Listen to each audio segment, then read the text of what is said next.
Yo, what's up guys, it's Soffi here coming up at you. Today I'm giving you my thoughts on update 1.70. With everyone hyping up the new update, I wanted to offer my controversial opinion. Stick around to the end to hear my verdict. There's some big news. It's here, update 1.7. So Gran Turismo 7 have added 4 of the new LMH hypercars from the World Endurance Championship. They've also added a Porsche safety car. I am not joking when I tell you right now, I honestly believe this is not a good update. Hear me out. Hear me out. Why only now has that Kaz has changed his mind, decided that he's going to add 4 hypercars in a row? Why has he chosen to do that all of a sudden 4 years into the game's lifespan? See, what I'm getting at here is that until December last year, almost every update you could name since perhaps 2022 had at least one car that you could say was bad. December, all of a sudden there's a big shift with the Spec 3 update, where all of a sudden all of the cars were interesting. Yes, there was a Renault Espace, but it was still the Renault Espace F1. It was an MPV estate that was converted into an interesting car. I can give a pass on that. What I can definitely do as well is give a pass to all the slower cars. Gran Turismo would not make sense without any of the slower cars. If you think that a slow car in an update is a bad car, then I'm sorry, you don't know Gran Turismo 7. You're not a true Gran Turismo 7 fan. The thing is, what Kaz has done recently, with his shift in mentality, now of course there's been the Renault capture, whatever. I think clearly Renault are paying right now to have more cars in the game, because the number of new Renaults we've seen in updates, particularly recently, is extensive. The good news is there's been a shift away from SUVs and crossovers. These are the two types of cars that you cannot ever have in this game. Just SUVs, crossovers, you cannot have them. Again, exemptions apply, but that more applies with crossovers than the SUVs. SUVs, you can allow them maybe every once in a while, but they need to be balanced off, not with the current car list. There's only, what, 500 cars in the game. In a game with 1,000 cars, maybe you can afford a few SUVs. You can't afford them as much with the current state of the game. You see, the shift in mentality that Kaz has had. See, up until this point, every update, up until Spec 3 update, every update had like an SUV or a crossover or some terrible car. Then there was a sudden shift. Now, yes, we would get some slower cars and some interesting cars, etc. But there was one key important thing that we noticed as well. The sudden shift in the race cars coming to the game. The sudden shift with race cars coming to the game, and particularly modern race cars. In Spec 3, we got the 296 GT3. An update or two after that, we got the 911 GT3R. Today, 4 of the 5 update cars are Group 1 LMH prototypes. And I'm sitting here thinking, with the cars, the other cars that we could have added in the game, and again thinking with regards to slower cars as well, cars that would perhaps, I'm thinking 400, 500 pp. I'm just sitting here thinking something's wrong. And what has gone wrong is something that I feared Kaz would do at some point, and he's done it, and that is cave into the demands of the sport mode sweats, who were asking for only the latest race cars.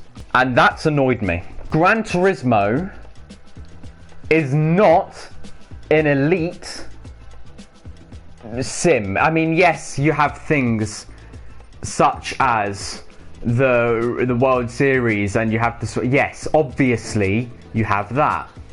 But the problem is when the game becomes solely centric and focused and based on those cars. That's not the spirit of Gran Turismo. I feel that Kaz is also giving us the cars that we want, but at a cost as well. Now this is where I go to Brand Central. See, up until this point, Kaz was giving us... I mean, we should have seen this coming, honestly. Here we have the Mercedes AMG GT3, which is 480k. The standard price from a Group 3 is what? 450k. This car was added around late 2022, early 2023, I think, if I remember correctly. Maybe a bit later than that. But this was a sign of things to come. This car was more expensive than all the other Group 3s, at least in the Brand Central, in the game. We get around to the Spec 3 update, and what happens? The 296 GT3 is 1.2 million credits. In contrast, the 458 Italia, which is still somehow the meta at some tracks and some track conditions in this game, is 450k. Why is it over twice the price? Inexplicably. With no reason behind it. It gets worse. You'd think that's a one-off. But you get to Porsche, and the 911 GT3R is also 900k. But in contrast, the 911 RSR, the at the time WEC counterpart of the 911, was 450k as well. My second point, not only is Kaz giving us sport mode cars only to try and make the sport mode drivers happy, which is really a detriment to the soul of Gran Turismo, he's giving them to us at a cost. The GT3R is double the price of the RSR. The 296 GT3 was 1.2 million credits. But also, all of the new LMPH cars are 3 million credits. If I go to Audi, for some inexplicable reason, the Audi R18 was 1 million credits. Yeah, the Audi R18 TDI was 3 million, albeit that's the older car, so why is that 3 million? Doesn't make sense to me. So, okay, maybe it's a little bit more understandable the LMPHs are 3 million, in my opinion. I'm not too against it. But why was the 911 GT3R double the price of a standard Group 3 and the 296 GT3 was over double the price? Nearly 3 times the price even. That to me doesn't make sense. That to me is not a decision that I respect. And I think that Kaz is giving us these cars at a cost because he thinks now that these are the only cars that we want. New, modern, the new race cars, the up-to-date race cars. And now he's giving them to us at a cost. Because he wanted to represent the current cars you see on the road. Not even true car culture. He's now trying to represent the cars you see on the road today and the cars that are relevant today. And because we don't want that and we're backlashing that so much, he's now seen the sport mode sweats only asking for a 499p and a 296 GT3, and he's decided, yeah, do you know what? Okay, fine. I'm going to give GT7 some good PR. I'll finally give them to you, but I'll give them to you at a cost. It's a lose-lose situation. GT is losing its soul at the cost of the experience is still worse for the players. Some people are still going to have to grind to get that 296 GT3, undeservedly. GT is going down a dangerous road. Kaz is going down a dangerous road. You'd think this is a good update, but I'm telling you now, it is not. Things need to change. The new race cars need to come more sporadically. And they need to bring in more of the standard road cars that you get from a GT experience. Of course, the menu books are ruining the GT experience on their own. And they reduce the functionality of the slower cars, but you're ruining the soul of Gran Turismo. You're not pleasing the majority of the GT community here, I think. I don't think this is a good move from GT, and things need to change. Honestly, I'm going to be completely honest with you here. I would have taken the 499p on its own, and then the Peugeot 408 and the Ford Fiesta.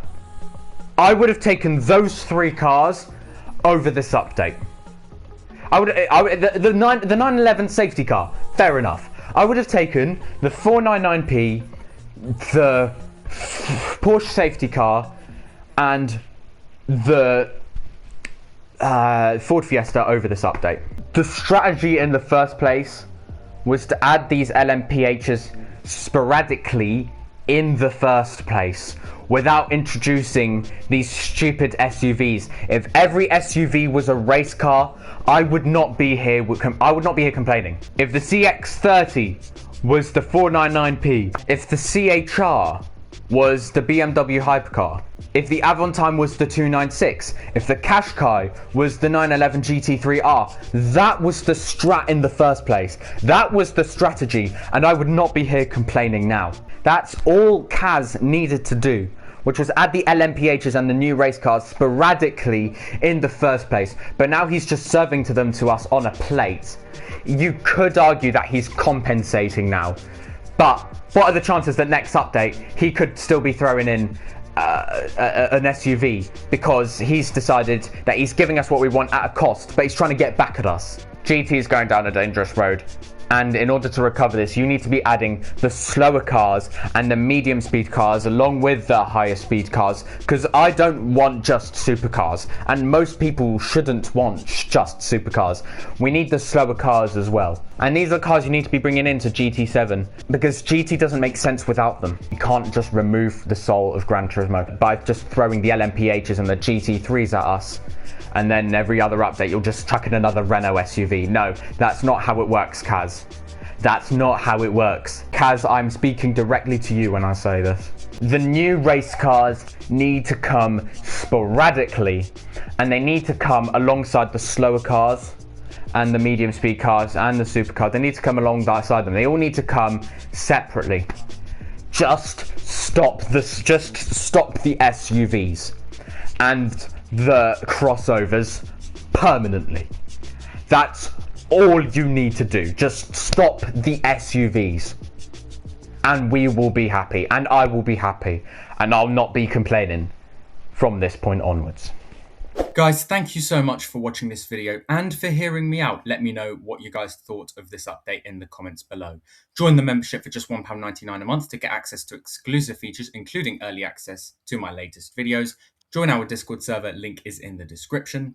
And if you did enjoy this video, make sure you smash like and subscribe for more videos like this in the future. And always stay hype, and I'll catch you guys soon. Peace!